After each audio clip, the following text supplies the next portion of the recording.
দুনিয়ার মহব্বত সকল পাপের মূল। এই দুনিয়ার মহব্বতটাকেই কোরআনের ভাষায়, আরবি ভাষায় হুব্বে দুনিয়া বলা হয়। বুঝে থাকলে বলেন, মানুষের মনের 10টা কুস্বভাবের মধ্যে একটা কুস্বভাবের নাম কি? হুব্বে দুনিয়া। এই দুনিয়ার মহব্বত, দুনিয়ার ভালোবাসা, দুনিয়ার প্রতি মনের আকর্ষণ দুনিয়ার জীবনের সকল পাপের মূল। কত পাপের মূল? সকল পাপের মূল। আর এই দুনিয়ার মহব্বতটা 3 প্রকার। দুনিয়ার মহব্বত কত প্রকার? 3 প্রকার। দুনিয়ার এক প্রকার মহব্বতের নাম হইল হুব্বে জাহ, আরেক প্রকার মহব্বতের নাম হইল হুব্বে মাল, আরেক প্রকার মহব্বতের নাম হইল হুব্বে নিসওয়ান। বাংলায় মানের লোভ, ধনের লোভ, নারীর লোভ। দুনিয়ার মহব্বতে 3 প্রকার লোভে পড়ে মানুষ দুনিয়ার মহব্বতকারী হয়, দুনিয়ার প্রতি আকৃষ্ট হয়। দুনিয়াকে উপভোগ করার জন্য পাগল হয় মানুষ 3 প্রকার লোভে পড়িয়া।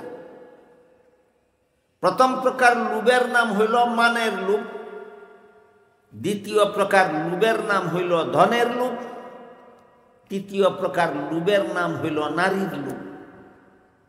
একদল মানুষ মানের লোভে পড়ে দুনিয়াকে অন্যায়ভাবে উপভোগের জন্য পাগল হইয়া যায়, মাতাল হইয়া যায়।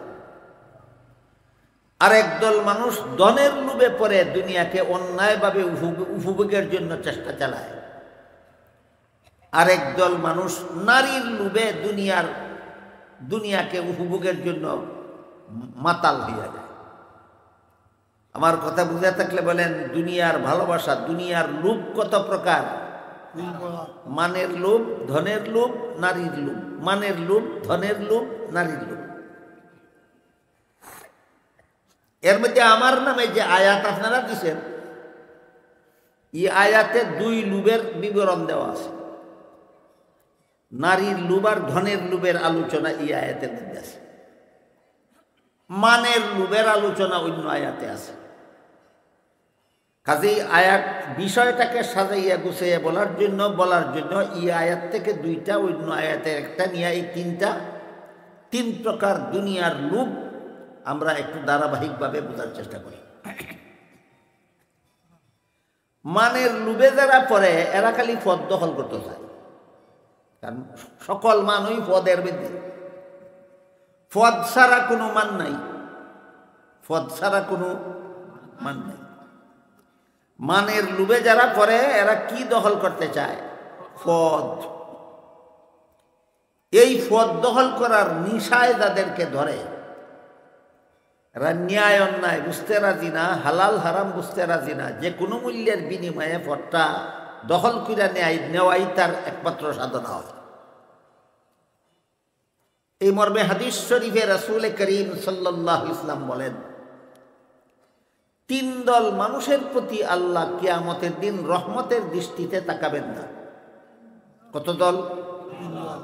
আপনারা কি মনে করেন যে 3 দল মানুষের প্রতি আল্লাহ কিয়ামতের দিন রহমতের দৃষ্টিতে তাকাবেন না, এরা ভাগ্যবান না কপাল ফুরা? সুদা কথায় 3 দল কপাল ফুরা হবে আসরের মাঠে।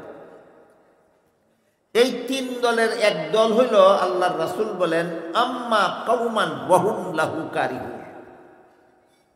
মানুষের পদ দখল করে লইছে, অথচ মানুষ তারে এই পদে দিতে রাজি না। মানুষ তারে 2 কারণে এই পদে দিতে রাজি না। 1 নম্বর কারণ হইল সে এই পদের অযোগ্য। 2 নম্বর কারণ হইল অযোগ্যরে পদে দিলে সে অনিষ্ট না করে ছাড়বে না। তাহলে এই লোকটারে মানুষে পদে দিতে রাজি না কত কারণে? 1 নম্বর কারণ হইল সে এই পদের অযোগ্য। 2 নম্বর কারণ হইল তারপরেও তারে পদে দিলে মানুষের ক্ষতি ছাড়া উপকার করবে না। যেমন ধরেন মসজিদের ইমাম, ইমামতিরও একটা পদ আছে। ইমামতির পদের জন্য কোনো যোগ্যতার দরকার নাই, না কোরআন তেলাওয়াত সহি হতে হবে, পাক নাফাক জানা থাকতে হবে, কমপক্ষে নামাজের মাসলা মাসাইল জানা থাকতে হবে, তাহলে সে ইমামতির যোগ্য। একটা লোকের কোরআন তেলাওয়াত সহি না, গলাপ, আমার কথা বুঝে থাকলে আপনারা বলেন এই লোকটা ইমামতির পদের যোগ্য না অযোগ্য? এই অযোগ্যটারে যদি আপনার মসজিদে ইমাম নিয়োগ করেন, আপনার নামাজ হবে না বাতিল হবে? এই দেখেন, অযোগ্যরে পদ দিলে ক্ষতি ছাড়া উপকার করে না, অযোগ্যরে পদে দিলে ক্ষতি ছাড়া উপকার করে না। হে কোরআন তেলাওয়াতের সহি না, এই ইমামতির অযোগ্য, তারপরে যদি সেই পদ দখল করে আপনাদের নামাজ নষ্ট করবে ছাড়া কোনো উপকার করবে না। এই কারণে মানুষে তার দুই কারণে তারে পদে দিতে রাজি না। এক নম্বর কারণ হইল সে অযোগ্য, দুই নম্বর কারণ হইল দিলে ক্ষতি করব। এরপরও মানুষের ইচ্ছার বিরুদ্ধেই সে চলে, বলে, কলে, কৌশলে পদটা দখল করে নিয়ে যায়। আল্লাহর রসুল বলেন, এত বড় কপাল ফুরা যারা এইভাবে মানুষের পদ দখল করে মানের লোভে, এই সমস্ত কপাল ফুরাদের দিকে আল্লাহ কিয়ামতের দিন রহমতের দৃষ্টিতে তাকাবেন না। যারা জুরে পদ দখল করে এরা এত বড় বুদ্ধিমান, এত বড় ভাগ্যবান না কপাল ফুরা? এত বড় বুদ্ধিমান না বোকা? কেমন বোকা যে আল্লাহ কিয়ামতের দিন রহমতের দৃষ্টিতে তার দিকে তাকাবেন না। এর মানে হলো তার জাহান্নামে যেতে হবে। জেনে শুনেও সে পদ দখল করার নিশায় ব্যস্ত থাকে। এটা হইল প্রথম প্রকার দুনিয়া উপভোগের লোভের উদাহরণ। দুনিয়ার তিন প্রকার লোভে পড়ে মানুষ দুনিয়াকে অন্যায়ভাবে উপভোগ করতে চায়। এর প্রথম প্রকার হইল মানের লোভ, পদের লোভ। কিসের লোভ? পদের লোভ। দুই নম্বর হইল ধনের লোভ। চোর চুরি করে, বলেন কিসের লোভে? ধনের লোভে। ডাকাত ডাকাতি করে ধনের লোভে। হাইজেকার হাইজেক করে ধনের লোভে। ছিনতাইকারী ছিনতাই করে ধনের লোভে। জবরদখলকার মানুষের সম্পদ জুড়ে দখল করে ধনের লোভে। এই ধনের লোভ, এটা হইল হুব্বে দুনিয়ার দ্বিতীয় প্রকার, দুনিয়াকে ভালোবাসার দ্বিতীয় প্রকার। বুঝে থাকলে আপনারা বলেন, চোর ডাকাত জবরদখলকারী ছিনতাইকারী অন্যায়ভাবে মানুষের সম্পদ গ্রহণকারী আমাদের মুসলমান সমাজে আছেন। এরা কতগুলি গুনার মধ্যে লিপ্ত, একটা দুইটা নয়, অসংখ্য অগণিত গুনার মধ্যে এরা লিপ্ত। সব গুনার মূলে একটাই কারণ, তার আত্মার একটা কুস্বভাব জন্ম হয়েছে, এটারে নির্মূল করছে না। এই কুস্বভাবটার নাম হইল হুব্বে দুনিয়া। এই কুস্বভাবটার নাম হইল হুব্বে দুনিয়া। পদের লোভে যারা পড়ে এরা কি একটা দুইটা গুনাহ করে? যারা মানুষের পদ জুড়ে দখল করে নিয়ে যায় তারা কি পরিমাণ গুনাহ করে? পদটা দখল করার পর থেকেই আরম্ভ করে ঘুষ খাওয়া। পদ দখল করার পর থেকেই কি আরম্ভ করে? ঘুষ খাওয়া। জীবনে একজন দুইজন মানুষের কাছ থেকে ঘুষ খায় না হাজার হাজার মানুষের কাছ থেকে ঘুষ খায়।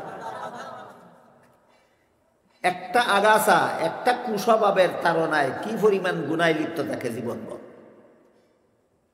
হুব্বে দুনিয়া একটা মাত্র মনের ক্ষেতের আগাছা, পরিষ্কার না করার কারণে জীবনভর প্রতিদিন অসংখ্য অগণিত গুনায় লিপ্ত থাকে।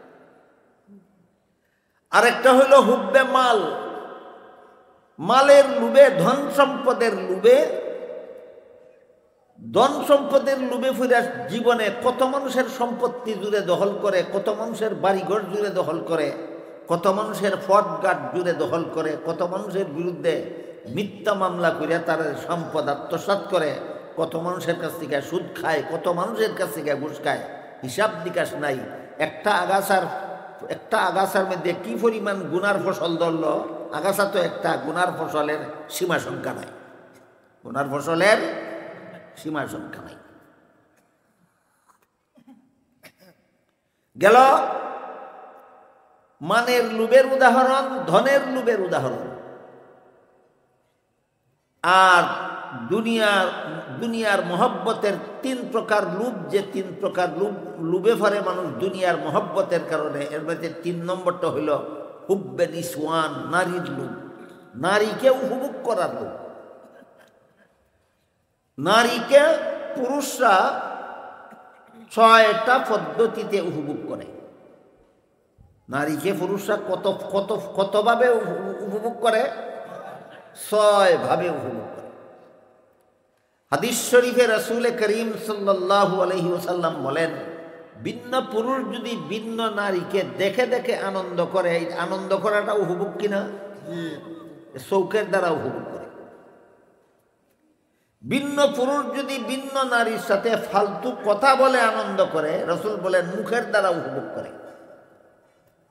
ভিন্ন পুরুষ যদি ভিন্ন নারীর ফালতু কথা শুনে শুনে আনন্দ করে, রাসূল বলেন এই পুরুষটা কানের দ্বারা নারীকে উপভোগ করে।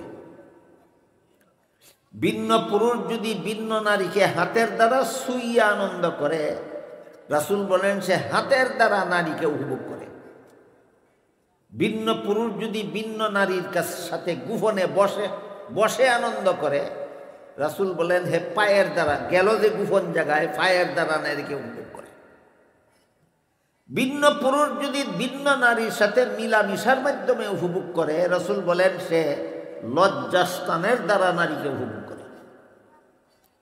তাইলে নারীকে পুরুষের জন্য উপভোগ করার পদ্ধতি 6টা। এই 6টা পদ্ধতিকে আল্লাহ রসুল 6টা জিনা নামে আখ্যায়িত করেছেন। দেখে দেখে আনন্দ করার নাম রাসূল বলেন চোখের জিনা। কথা বলে আনন্দ করার নাম রাসূল বলেন মুখের জিনা। কথা শুনে আনন্দ করার নাম রাসূল বলেন কানের জিনা। হাতের দ্বারা ছুঁইয়া আনন্দ করার নাম রাসূল বলেন হাতের জিনা। নীরব নির্জনে গিয়া আনন্দ করার নাম রাসূল বলেন পায়ের জিনা। মিলনের দ্বারা আনন্দ করার নাম রাসূল বলেন লজ্জাস্থানের জিনা। কটা হইল? 6টা। চোখের জিনা, মুখের জিনা, কানের জিনা, হাতের জিনা, পায়ের জিনা, লজ্জাস্থানের জিনা। বুঝে থাকলে এবার বলেন, আপনারা যে সমাজে বাস করেন এই সমাজের কোনো মুসলমান কোনো রকমের জিনায় লিপ্ত কিনা? একটা জিনার মধ্যেও লিপ্ত না। 6টার মধ্যে একটার মধ্যেও না। তাহলে চৌকের জিনায় লিপ্ত আসেনি কোনো মুসলমান এই সমাজে? হ্যাঁ, দুনিয়া লুবি। যতবার একদিনের মধ্যে যতবার ভিন্ন নারীকে কুনজরে দেখবে, অতটা গুনাহ তার আমলনামায় লেখা হবে। একদিনের ভিতরে যতটা নারীকে কুনজরে দেখবে, অতটা চৌকের জিনার গুনাহ তার আমলনামায় লেখা হবে। দৈনিক কি কত শত গুনাহ করতেছে, কটা কুস্বভাবের তাড়নায়, একটা কুস্বভাবের তাড়নায়। এই কুস্বভাবটার নাম হইল হুব্বে দুনিয়া। কুস্বভাবটার নাম হুব্বে দুনিয়া। এই ধরনের আরো 9টা কুস্বভাব আছে। সবগুলি কুস্বভাব। আপনার ধান খেতে যদি 10 রকমের আগাছা ফলে, ফসল হেফাজতের জন্য সবগুলি আগাছা যেভাবে পরিষ্কার করা ছাড়া উপায় নাই, ঠিক তেমনি ভাবে আপনার অন্তরের মধ্যে এইরকম 10টা কুস্বভাব জন্ম হয়। এর মধ্যে একটা কুস্বভাবের আগাছার নাম মাত্র হুব্বে দুনিয়া। এই হুব্বে দুনিয়া কোনো সময় মানের লোভের মাধ্যমে প্রকাশ পায়, কোনো সময় ধনের লোভের মাধ্যমে প্রকাশ পায়, কোনো সময় নারীর লোভের মাধ্যমে প্রকাশ পায়। এই 3 পদ্ধতিতে এই দুনিয়া উপভোগের লালসা চরিতার্থ করার জন্য দৈনন্দিন শত শত হাজার হাজার গুনার মধ্যে লিপ্ত থাকে। একটা কুস্বভাবের তাড়নায় যদি প্রতিদিন শত শত গুনাহ করে জীবন ভর, তাহলে চিন্তা করে দেখেন 10টা কুস্বভাবের তাড়নায় মানুষ জীবন ভর কত হাজার কত লক্ষ কোটি গুনায় লিপ্ত থাকে। যত রকমের গুনাহ মানুষের জীবনে করে সবগুলি গুনার মূলে এই 10টা কুস্বভাব দায়ী। 10টা কুস্বভাব দায়ী। এই কুস্বভাবগুলির থেকে মনকে পবিত্র করার নাম কুরআন হাদিসের ভাষায় তাজকিয়ায়ে নফস, আত্মাকে পবিত্রকরণ, মনকে পবিত্রকরণ। নফস অর্থ মন, আর তাজকিয়া অর্থ পবিত্রকরণ। নফস অর্থ মন, আগেই কইছি, আর তাজকিয়া অর্থ পবিত্রকরণ। এতক্ষণের কথা বুঝে থাকলে বলেন, তাজকিয়ায়ে নফসের অর্থ যে মনকে পবিত্রকরণ, কিসের থেকে? 10টা কুস্বভাব থেকে। কিসের কুস্বভাব থেকে মনকে পবিত্র করলে পরে এখন সুস্বভাব যদি ফলাওতে ফলব। ক্ষেতের আগাছা পরিষ্কার করলে পরে যদি দান বাইন করো তাইলে ফলবো।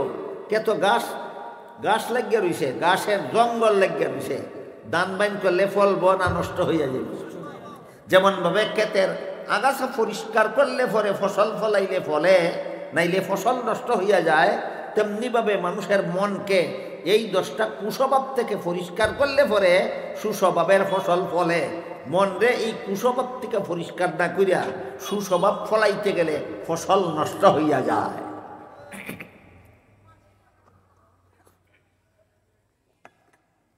এবার 10টা সুস্বভাবের মধ্যে একটা সুস্বভাবের নাম আছে খৌফ। এখন কুস্বভাবের আলোচনা হইতেছে না সুস্বভাবের? সুস্বভাবের 10টা সুস্বভাবের ফসল মানুষের মনের ক্ষেতের মধ্যে এমনিই ফলে না মেহনত করে ভালানি লাগে? এই 10টা সুস্বভাবের মধ্যে একটা সুস্বভাবের নাম খৌফ। এই খৌফ এমন একটা সুস্বভাব যেটা ফলাইতে পারলে মনের ক্ষেতের মধ্যে এই সুস্বভাবের ফসলে আগাছা নষ্ট করে দেয়। সুস্বভাবের ফসলে কি নষ্ট করে দেয়? আগাছা নষ্ট করে দেয়। খাউফ শব্দের বাংলা অর্থ হইল ভয়, মর্ম হইল আল্লাহর শাস্তির ভয়। মর্ম হইল কি? আল্লাহর শাস্তির ভয়। যখন ওই তোমার মনে জুড়ে পথ দখল করতে মনে চায়, তখন ওই ধ্যান করো এই অপকর্মটা করলে আল্লাহর কাছে কি জন্য। যখন ওই তোমার মনে চায় সুদ খাওয়ার, তখন ওই ধ্যান করো আল্লাহর কাছে কি জন্য। যখন ওই তোমার মনে চায় ঘুষ খাওয়ার, মনে মনে ধ্যান করো আল্লাহর কাছে কি জবাব দেব। যখন ওই তোমার মনে চায় সুখের জিনা করার, মনে মনে ধ্যান করো আল্লাহর কাছে কি জবাব দেব। যখন ওই তোমার মনে চায় মুখের দ্বারা জিনা করার, মনে মনে ধ্যান করো আল্লাহর কাছে কি জবাব দেব। যখন ওই তোমার মনে চায় কানের দ্বারা জিনা করার, মনে মনে ধ্যান করো আল্লাহর কাছে কি জবাব দেব। যখন ওই তোমার মনে চায় হাতের দ্বারা জিনা করার, মনে মনে ধ্যান করো আল্লাহর কাছে কি জবাব দেব। এই ধ্যান চালু রাখলে এই খৌফ নামের সুস্বভাব যখন মনের ক্ষেতের মধ্যে ফইলে উঠব, তখন এই সুস্বভাবের ফসলটা এই অন্যান্য কুস্বভাবকে ধ্বংস করে দিবে। এর একটা দুইটা উদাহরণ আমি আপনাদের সামনে তুলে ধরি। হযরত উমর ফারুক রাদিয়াল্লাহু তাআলা মরুভূমির রাস্তা দিয়ে যাইতেছিলেন কোথাও, সাথে খাওয়ার মতো কিছু নাই। মরুভূমি মানে আশেপাশে বাড়ি ঘরও নাই, দোকানপাটও নাই, খানা জোগাড় করার মতো কোনো ব্যবস্থা নাই। এমত অবস্থায় খলিফা উমরের পেটে খিদা লাগলো, সাথেও খাওয়ার কিছু নাই, রাস্তায় জোগাড় করারও ব্যবস্থা নাই। এমত অবস্থায় খলিফা উমর দেখলেন মরুভূমির মধ্যে একটা রাখাল ছেলে এক পাল ছাগলের রাখালি করে। ওই রাখাল ছেলে তার পালের একটা দুধের ছাগল দোহন করে পান করল। খলিফা উমর রাখাল ছেলের কাছে গিয়া বললেন, রাখাল ভাই, আরেকটা দুধের ছাগল দোহন করে, বাংলা ভাষায় কয়। সিলেটের বাইরে অন্যান্য জেলায় কয় দুয়াইয়া, আমরা কই কিরাইয়া। কোনটা কইলে বুঝবেন আপনি বলেন? খলিফা উমর বললেন, রাখাল ভাই, তোমার আরেকটা ছাগলের দুধ কিরাইয়া আমারে দাও, আমি একটু ভাত করি, আবার পেটে বড় কিনা। এই রাখাল ছেলে খলিফা উমরের নাম তো চিনে, কিন্তু দেখে নাই কোনোদিন, চিনতে পারে না যে ইনি খলিফা উমর। আপনারা এখানে যারা বসা আছেন, বর্তমান অন্তর্বর্তীকালীন সরকারের প্রধানকে নাম তো চিনেন, সবাই দেখছেন এইরকম। ওই রাখাল ছেলে খলিফা উমরের নাম চিনে, দেখছে না কোনোদিন। এই জন্য রাখাল ছেলে খলিফা উমরকে না চিনার কারণে জবাবে কয় মুসাফির ভাই। খলিফা উমর কয় না, কয় মুসাফির ভাই। বলেন খলিফা ওমর কয় না কেন? চিনে না? কয় মুসাফির ভাই, এই ছাগলের ফালের মালিক আমি না, আমি আমার মালিকের বেতনভোগী চাকর। মাস শেষে মালিকে আমার যে নগদ টাকা দেয় সেইটাও আমার বেতন। রাখালি করার সময় পেটে খিদা লাগলে একটা ছাগলের দুধ দোহন করে পান করি, এইটাও আমার বেতন। তুমি যেহেতু আমার মালিকের বেতনভোগী চাকর না, কাজে আমার মালিকের অনুমতি ছাড়া তোমাকে আমি এক ফোঁটা দুধও দিতে পারব। খলিফা উমর মনে মনে ভাবলেন, আমার পেটের খিদা গেলে গেল, না গেলে নাই, এতে আমার দুঃখ নাই, কিন্তু আমার দেশের একটা রাখাল ছেলে এত বড় আমানতদার, মালিকের অনুমতি ছাড়া মালিকের মাল কেউ দেয় না, এতেই আমার আত্মাটা তুষ্ট। কিন্তু সে কি আমানতদারির কারণে এই কথা বলল, না আমাকে ফাঁকি দেওয়ার জন্য, আমাকে ধোঁকা দেওয়ার জন্য বলল? এটা পরীক্ষা করতে হবে। কারণ সর্বযুগেই সমাজে এমন কিছু সাফাবাজ পাওয়া যায় যারা কথা বলে নবীগণের মতো আর কাজ করে ফেরাউনের মতো। আপনার এই জমানাতে আছে, এই জমানাতেও আছে, এই সমাজেও আছে। বক্তৃতা মঞ্চে দাঁড়াইয়া যখন কথা বলে, যেমন মনে হয় নবীগণের কথা বলতেছে, কর্মক্ষেত্রে গিয়া যখন কাজ করে দেখা যায় ফেরাউনের মতো কাজ। খলিফা উমর ভাবলেন এইরকম বাটফারি করলো কিনা আমার সাথে, তাকে পরীক্ষা করতে হবে। তাই খলিফা উমর তার রাখাল ছেলের বাস্তবতা পরীক্ষা করার জন্য বললেন, ঠিক আছে, তুমি যদি একটা ছাগলের দুধ আমাকে বিনামূল্যে না দাও, তাহলে একটা দুধের ছাগল আমার কাছে উচিত মূল্যে বিক্রি করে দাও। এতে তোমার একটা উপকার হবে, আমার একটা উপকার হবে। আমার উপকার এই হবে, এক্ষুনি আমি ছাগলটা কিনে উচিত মূল্যে কিনে দুধ দোহন করব, পান করব, আমার পেটের খিদা নিবারণ হবে। তোমার উপকার এই হবে যে তোমার মালিকে যা বেতন দিব তো দিবই, এর অতিরিক্ত তুমি একটা ছাগলের মূল্য বেশি পাইবে, এটা তোমার উপকার। এই কথা বলার পরে রাখাল ছেলে মুসাফির লোকটারে জিজ্ঞাসা করে, তোমার কথা মতো একটা দুধের ছাগল তোমার কাছে বিক্রি কইরা টাকাটা যদি আমি আত্মসাৎ করে ফেলি, মালিকে যখন গণ্যা দেখবো ছাগল একটা কম, তখন তো তোমারে জিজ্ঞাসা করতো না, আমি রাখাল, আমাকে জিজ্ঞাসা করবে ছাগল একটা কি করছ, মালিকরে কি জব দিব। এখনো খলিফা ওমর তারে পরীক্ষা করার জন্য কুবুদ্ধি বাতাইয়া দিতেছেন। কুবুদ্ধি বাস্তবায়নের জন্য না পরীক্ষা করার জন্য? কুবুদ্ধি বাস্তবায়নের জন্য নয়, পরীক্ষা করার জন্য কুবুদ্ধি বাতাইয়া দিতেছেন। খলিফা ওমর রাখাল ছেলেকে বলতেছেন, মালিক যদি জিজ্ঞাসা করে ছাগল একটা কই, তুমি কইও বাগে দইরা নিয়ে গেছে। ছাগল বাগে দইরা নিয়ে গেলে রাখাল ছেলের ফিরাবার কোনো ক্ষমতা নাই, কাজেই তোমার বিরুদ্ধে কোনো বিচার চলবে না। এই কথা বলা মাত্রই রাখাল ছেলে মুসাফির লোকটার উপর দারুণভাবে খেপল। কেপিয়া কয়, এই বেটা মুসাফির, দ্বারা আমার একটা কথা শুনে যা। আমি আমার মালিকের বিশ্বস্ত চাকর, মালিকে আমারে পুরাপুরি বিশ্বাস করে।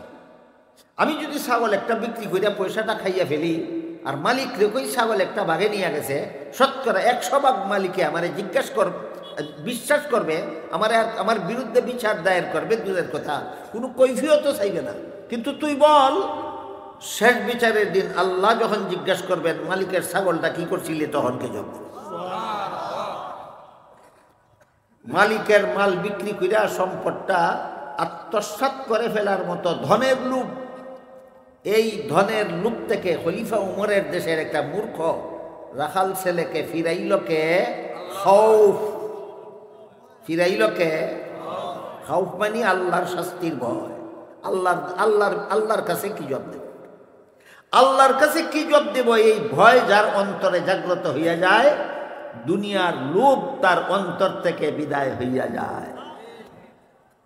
আল্লাহর কাছে কি জবাব দিব? এই ভয় যদি আপনার অন্তরে জাগ্রত হয়ে যায়, আপনি জোরে পথ দখল করার সাহস করতে পারবেন না। আল্লাহর কাছে কি জবাব দেব?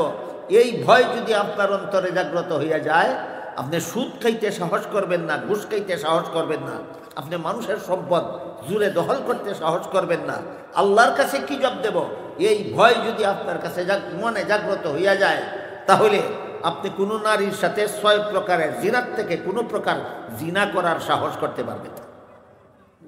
বুঝে থাকলে বলেন, হুব্বে দুনিয়া, দুনিয়ার লোভ যে দুনিয়ার লোভে পড়ে মানুষ দৈনন্দিন জীবনে শত শত হাজার হাজার লক্ষ লক্ষ গুনাহ করে, এই আগাছাটা পরিষ্কার করার নিড়ানিটার নাম খৌফ। নিড়ানি নিড়ানি নিড়ানি কি করে? ক্ষেতের আগাছা সাফ করে, এটার নাম নিড়ানি। এটা ক্ষেতের আগাছা সাফ করে। মনের ক্ষেতের আগাছা সাফ করার নিড়ানির নাম হইল খৌফ। আল্লাহর কাছে কি জবাব দেব? আল্লাহর কাছে কি জবাব দেব? মানুষের এই পদ আমি যোগ্য না, আমি যদি জুড়ে দখল করি, আর দখল করার ফলে আমার দ্বারা যদি সমাজের অনিষ্ট হয়, আমার দ্বারা যদি রাষ্ট্রের ক্ষতি হয়, শেষ বিচারের দিন আল্লাহর কাছে কি জবাব দেব? এটা হইল নিড়ানি। এই নিড়ানি দিয়া মনের আগাছাগুলি পরিষ্কার করতে হয়। এই জন্য আজকের মতো 10টা কুস্বভাবের মধ্যে একটা কুস্বভাবের আলোচনা করলাম, আর 10টা সুস্বভাবের মধ্যে একটা সুস্বভাবের আলোচনা করলাম। 10টা কুস্বভাবের মধ্যে একটা কুস্বভাবের নাম হইল হুব্বে দুনিয়া। এটার তাড়নায় মানুষ দৈনন্দিন জীবনে শত শত হাজার হাজার লক্ষ লক্ষ গুনায় লিপ্ত থাকে। আর এইটারে মন থেকে সাফ করার, পরিষ্কার করার হাতিয়ারের নাম হইল আল্লাহর বিচারের ভয়। শেষ বিচারের দিন আল্লাহর কাছে কি জবাব দিব, এই ভয় অন্তরে জাগ্রত করেন। দুনিয়ার সমস্ত হারাম লালসা অন্তর থেকে বের হয়ে পরিষ্কার হয়ে যাবে। এরকম আর একটা ঘটনা শোনাই। হযরত ইউসুফ আলাইহিস সালামের সাথে জিনা করার জন্য, হযরত ইউসুফ আলাইহিস সালামের সাথে জিনা করার জন্য জুলাইখা একটা খাস কামরায় নিয়ে গেছিল, যেখানে ইউসুফ জুলাইখা দুইজন ছাড়া দুনিয়ার আর কোনো মানুষ ছিল না। রাজকীয়ভাবে সুসজ্জিত কামরায় নিয়ে গেল। ইউসুফ আলাইহিস সালাম কামরায় ঢুকে দেখলেন কামরার এক পাশে জুলাইখা পর্দা দিয়া কোনো একটা কিছু রাখিয়া রাখছে। ইউসুফ আলাইহিস সালাম জুলাইখারে জিজ্ঞাসা করলেন, কামরার এক পাশে পর্দা দিয়া কি রাখিয়া রাখছ? জুলাইখা কয়, আমি যেই দেবতার পূজা করি এই দেবতাটা রাখিয়া রাখছি। জুলাইখা প্রথম জীবনে মূর্তি পূজারী ছিল, শেষ জীবনে কলেমা ফিরা মুসলমান হইয়া ইউসুফ আলাইহিস সালামের কাছে বিয়া হয়েছিল। বুঝে থাকলে বলেন, জুলাইখার জীবনের প্রথম জীবনের ধর্ম কি ছিল? শেষ জীবনের ধর্ম কি ছিল? ইসলাম। জুলাইখার প্রথম জীবনের ধর্ম ছিল মূর্তি পূজা, শেষ জীবনের ধর্ম ছিল ইসলাম।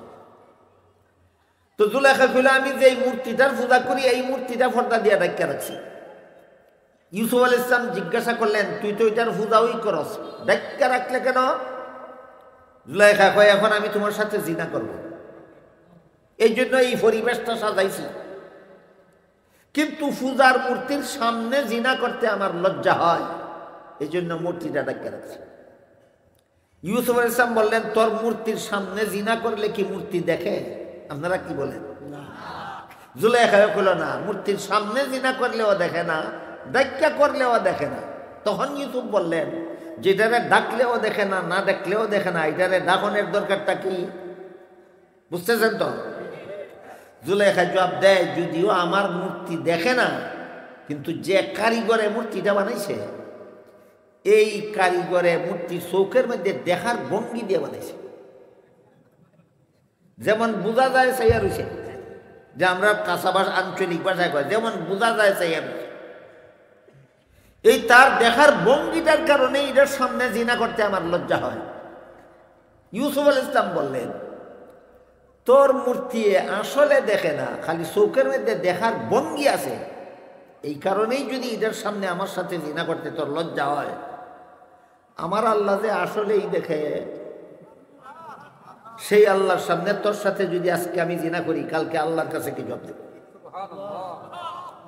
বুঝে থাকলে বলেন, ইউসুফ আলাইহিস সালামের জুলাইখার সাথে ইউসুফ আলাইহিস সালামের জিনা করার সাহস হইল না কেন? আল্লাহর কাছে কি জবাব দিব এই কথার ভয়। আল্লাহর কাছে কি জবাব দিব এই কথার ভয়। এই জিনিসটাকেই ইলমে তাজকিয়ার ভাষায় বলে খৌফ, আল্লাহর বিচারের ভয়, আল্লাহর শাস্তির ভয়। দুনিয়াকে উপভোগ করার লোভ লালসা যাদের অন্তরে বাসা বাঁধছে, এটা পদ দখলের লোভ হোক, অপরের সম্পদ দখলের লোভ হোক, অপরের নারীকে উপভোগ করার লোভ হোক, যে কোনোভাবে দুনিয়া উপভোগের লালসা যাদের অন্তরে বাসা বেঁধেছে, এই আগাছা মন থেকে পরিষ্কার করার নিরানিটার নাম কি? খৌফ অর্থ কি? আল্লাহর ভয়। আল্লাহর কাছে কি জবাব দেব? আল্লাহর কাছে কি জবাব দেব? আল্লাহর কাছে কি জবাব দেব? এই জন্য হাদিস শরীফে রাসূল করিম সাল্লাল্লাহু আলাইহি ওয়াসাল্লাম বলেন, আনতাবুদাল্লাহ কাআন্নাকা তারাহু ফাইন লাম তাকুন তারাহু ফাইন্নাহু ইয়ারাক। তুমি যদিও আল্লাহকে না দেখো, আল্লাহ কিন্তু সর্বাবস্থায় তোমাকে দেখে। আপনারা কি বিশ্বাস করেন আল্লাহ যে সর্বাবস্থায় আপনাদের দেখেন? আল্লাহ সর্বাবস্থায় তোমারে দেখেন। আল্লাহ সর্বাবস্থায় আমাকে দেখেন, এই ঈমান সব মুসলমানের অন্তরেই আছে। কিন্তু তুমি যদি বিশ্বাসই করো আল্লাহ তোমারে দেখেন, সুদ খাও কোন সাহসে? আল্লাহ যে দেখতেছেন। ঘুষ খাও কোন সাহসে? আল্লাহ যে দেখতেছেন।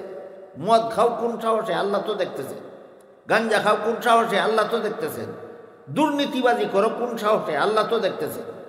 জালিয়াতি করো কোন সাহসে? আল্লাহ তো দেখতেছেন। এর কারণ হইল সব মুসলমানে বিশ্বাস করে আমাকে সর্বাবস্থায় আল্লাহকে দেখে, আল্লাহ আমাকে দেখে। এরপরে যত সব অপকর্ম করার সাহস কেন পায়? কারণ তার অন্তরে খৌফ নাই। কি নাই? নবীকে জিজ্ঞেস করেছিলেন, মাল ইহসান, নির্বেজাল ইবাদত কোনটা? জবাবে রাসূল বলেছেন, আন তা'বুদাল্লাহা কাআন্নাকা তারাহু ফাইন লাম তাকুন তারাহু ফাইন্নাহু ইয়ারাক। কোন বর্ণনায় আছে আন তাফআলা, কোন বর্ণনায় আছে আন তা'মালা। সবগুলি বিবরণের সারমর্ম হলো আল্লাহ সর্বাবস্থায় তোমাকে দেখেন। বলেন আল্লাহ কোন কোন সময় আমাকে দেখেন? সর্বাবস্থায় আমাকে দেখেন।